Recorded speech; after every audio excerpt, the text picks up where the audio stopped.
Inizio la preparazione spuntando 3 zucchine lavate e asciugate per bene. Con l'aiuto della mandolina taglia a fette sottili per il senso della lunghezza, devono avere uno spessore all'incirca di 2-3 mm.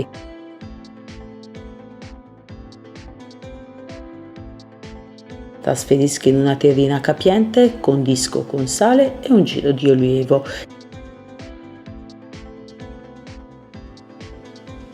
Insaporisco tutte le fette molto delicatamente in modo che risultano tutte condite. Lascio riposare a temperatura ambiente per 30 minuti. Trascorso il tempo necessario, scolo l'acqua di vegetazione. Quindi aggiungo 60 g di pangrattato e 30 g di formaggio grattugiato. Mescolo per bene molto delicatamente in modo che le fettine risultano tutte impanate.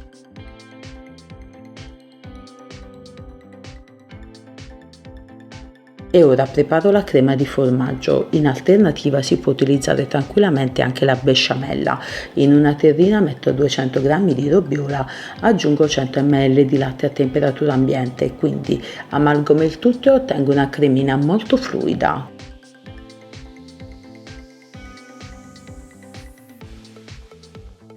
È arrivato il momento di assemblare la lasagna. Irrodo a base di una teglia da forno con un giro di olivo, quindi sistemo le zucchine non accavallandole tra di loro a ricoprire tutta la base.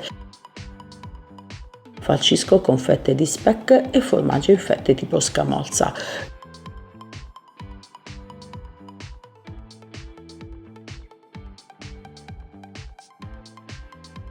Copro ogni fetta con la crema di formaggio. Quindi alterno le fettine di zucchine, sistemandole nel senso contrario. Proseguo fino al termine di tutti gli ingredienti.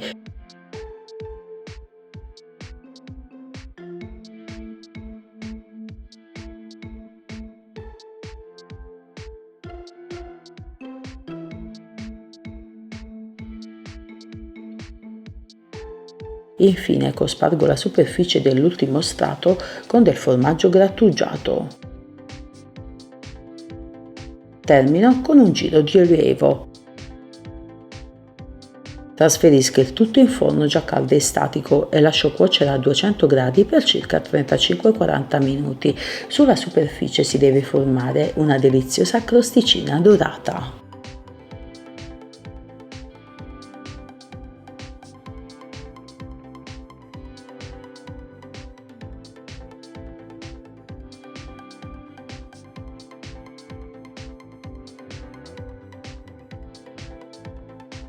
Le lasagne di zucchine, un primo piatto semplicissimo da preparare, una vivacità di sapori irresistibili che la rendono davvero sfiziosa.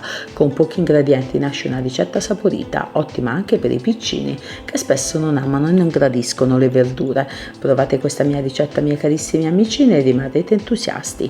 Prima di salutarvi voglio ricordarvi di iscrivervi al mio canale e di cliccare sulla campanellina per rimanere sempre aggiornati sulle mie ultime ricette. Ciao e alla prossima ricetta!